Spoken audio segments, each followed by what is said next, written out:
They dragged her into the yard at dawn, stripped of velvet and name, and beat her until the dust tasted like iron, treating her like a stray because no one knew the blood under her skin. Men who served the crown spat and jeered, certain they were erasing a nobody. They did not see the faint, battered thread of the royal seal on her cuff, or understand that each blow was a quiet treason against the very throne they swore to protect. This is a story of hidden lineage and public shame, of how a kingdom's quietest secret became its most dangerous spark. Subscribe to our channel now to uncover the full truth, the betrayals, the bargains, and the moment that forced a palace to choose between power and a daughter. They thought they were erasing a nobody. In the cold light of dawn, the courtyard smelled of dung and wood smoke. The stone underfoot had the slick, sour shine of a place that had not been spared a single indignity for generations. Heels struck puddles, and the air tasted metallic from the blood already seeping into straw. They tied her wrists with coarse twine that bit like nettles, and pulled her hair into knots that would not be revealed until later. Her dress, a ruined thing of once fine wool, clung to her knees, and beneath the grime a faint crimson thread showed where a seam had been hastily mended, an attempt to hide the emblem embroidered into the lining. They glimpsed nothing but a broken woman to punish. For 6 years, she had learned how to disappear, not by trickery, but by necessity. Lessons in bearing, in swallowing a name and letting others speak it for her. She knew the cadence of the kitchens, the rhythm of footprints that told you which noble was awake, and the false warmth of servants whose loyalties were ledger lines more than blood. Memory kept her company, not the kind that comforts, but the small archive of smells and phrases, the king's habit of tapping his ring twice before making a decision, the queen's perfume like crushed orange peel, the way the steward's laugh lowered the room into collusion. Those memories were both anchor and weapon, and she had learned to keep both hidden. They beat her for debts she had not incurred, for insults she had not offered. They spat slurs into the mud, invoking the shame of a family she had never been permitted to speak of aloud. Each blow was methodical, a professional cruelty meant to teach her her place. Among the men was a stable hand named Jorin, whose face carried a permanent soot smudge and an eye that missed nothing. He swung with the rest, but when a fist landed in the wrong place and the girl gasped, his grip faltered. For a second, his gaze met hers. In it was a flicker of recognition, like a candle seen through a shutter. He looked away so quickly that no one noticed, but she did. It was the first mistake the crowd made. A single token can undo the lie people make about another human being. She had one, a small, battered seal, the kind the king used to weight letters. Sewn into the hem of the shift, she never took off. It was a child's superstition to keep a secret charm close, but it had been gift and proof both, slipped into her soul when she was still small enough to forget a name and old enough to keep a secret. The men who knelt to hiss and kick saw nothing. They only saw the dirty face and trembling fists. But Jorin, who brushed the hem as he hefted a boot to ready another strike, felt the coldness of metal through thread and knew, for an instant, that detonated his whole life, that what lay beneath was not a commoner's talisman. Outside the yard, the palace hummed with other calculations. In the council chamber, the steward traced paper maps and moved wooden counters as if fate were an arithmetical problem. Alliances were measured in grain and marriage contracts. not in the ruin of a hidden child. The queen, who had once been beautiful in a way that commanded mercy from the weather, now watched seasons with a narrowness that made her cruelty surgical. To admit the existence of a daughter born in secret was to admit a misstep, perhaps a betrayal, and the admission could break the brittle balance that kept the throne intact. To the courtiers, the child's suffering was an inconvenient variable better handled by silence. She bore it with a silence that was not resignation. Inside, thoughts moved like caged animals, dangerous, hungry, remembering everything. She thought of the night she had been taken from the nurseries and told to sleep behind the kitchens. The way the nurse's hands smelled of onion and old candle wax as she sewed the seal into the hem and pressed her lips to the child's brow. She remembered the gentleness of a voice that said, "Not every truth is safe to tell," and she had been taught to nod.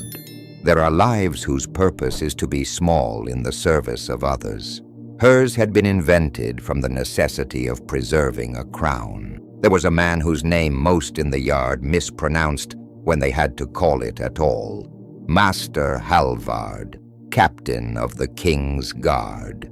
He had once been a friend to the king, and to those who knew the old tapestries and the scars on his knuckles, he was the living ledger of loyalty. Yet Halvard had grown used to the arithmetic of power. Keep the throne secure by keeping certain truths from the light. When the blows ceased, and she lay panting on the packed earth, it was Halvard who bent down, not to show compassion, but to check for the signs of life that could not be spared. His eyes took in the thread at the cuff, the way a mark interrupted the dirt on her skin. He saw the metal of the seal just where Jorin's fingers had brushed. He did not crush it. He did not shout. He stood, and for a second, the yard held its breath in the hollow he left behind. The twist that would set everything in motion was less a revelation than a choice narrowly avoided. Jorin, the stable hand, who had no power but an aching conscience, stepped back into the shadows and did what he did every morning. He fed the horses and kept to the margins. But that night, as embers were stamped and the beaters dispersed with the clamor of business as usual, Jorin slipped the seal from where it had caught on the hem and carried it in his palm like contraband, as if holding a live coal. He had a family that slept on borrowed bread. He had reasons to keep his head down. Yet when word reached him, a careless phrase in the hall about the king's lost token, he did not return it to where it had been hidden. Instead, he walked toward the palace, toward a man in the steward's employ who owed him a favor, and toward a choice that could not be unmade. He intended to sell it, or to barter it, or perhaps to hand it to someone who would decide for him. The seal was now a small, shining fulcrum on which much would hinge. In the palace, a thin crack had appeared in the silence. Someone somewhere had noticed that what had been anonymous was now possibly dangerous. The thing the courtiers had worked so hard to bury might not stay buried. And as Jorin pushed open a side door into the cold, the seal heavy in his palm, a single voice echoed behind him. Not a shout, but a whisper that meant the walls themselves might be listening.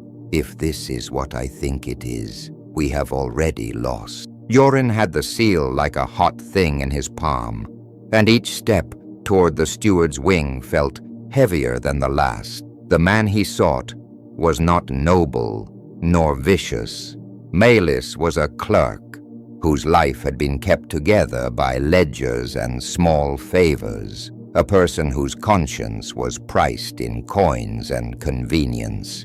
Jorin handed over the metal with the clumsy dignity of someone who had just been given something that could ruin him. Melis's eyebrows climbed when he saw it, and the clerk's face made an arithmetic of opportunity and fear. The seal was not merely proof. It was currency, threat, and leverage, all braided into one small disc. Whispers that had been whispers until then hardened into plans. Word, however, is a traitor in a court. What Milus chose to do first was to decide whom to show it to. He thought of the steward, the man who measured loyalty by what could be extracted without upsetting the larger machinery of rule. The steward's eyes went cold when he saw the royal emblem. Calculations moved behind his thin smile. He called for a private audience, and in that hour, money and marriage and futures were re-evaluated as if they were nothing more than sacks of grain. To admit to the existence of a daughter hidden by necessity would be a wound the court might not survive. To use that existence to secure advantage was a clean, useful injury. Halvard moved after the seal like an animal that had been put to watch a threatened nest. He had, in the quiet years, kept one hand on the ledger of loyalty and the other on the soft face of mercy. Both had cost him. When he learned that Milus planned to take the seal to a petty lord who would use it to bargain for lands and titles, Halvard understood there were only two outcomes. This secret would either be used to steady the realm or to break it. He took the shorter, meaner route. He took Milus's plan to the queen. That choice was itself an arithmetic of power. For Halvard, loyalty to the king and the continuity of the realm had to outrank the life of a beaten child on the yard. The queen received Halvard's plea the way a winter wind receives a candle, with a measured glare that had once been reserved for lovers and later turned on enemies. She folded the information into a cold, efficient plan. To admit a daughter was to admit a weakness. To hide her safely was to gamble the court's conscience. She chose a purer kind of cruelty, erasure. If the child simply vanished, the family's shame could be sealed as neatly as a letter. Orders were given with a softness that hid the edge. Bring the girl to the palace for questioning, then quietly remove those who knew too much. It was the bureaucratic cruelty of women and men who saw people as liabilities. But politics is not a single-track thing. News of movement toward the palace reached the yard in time for Halvard to change his mind.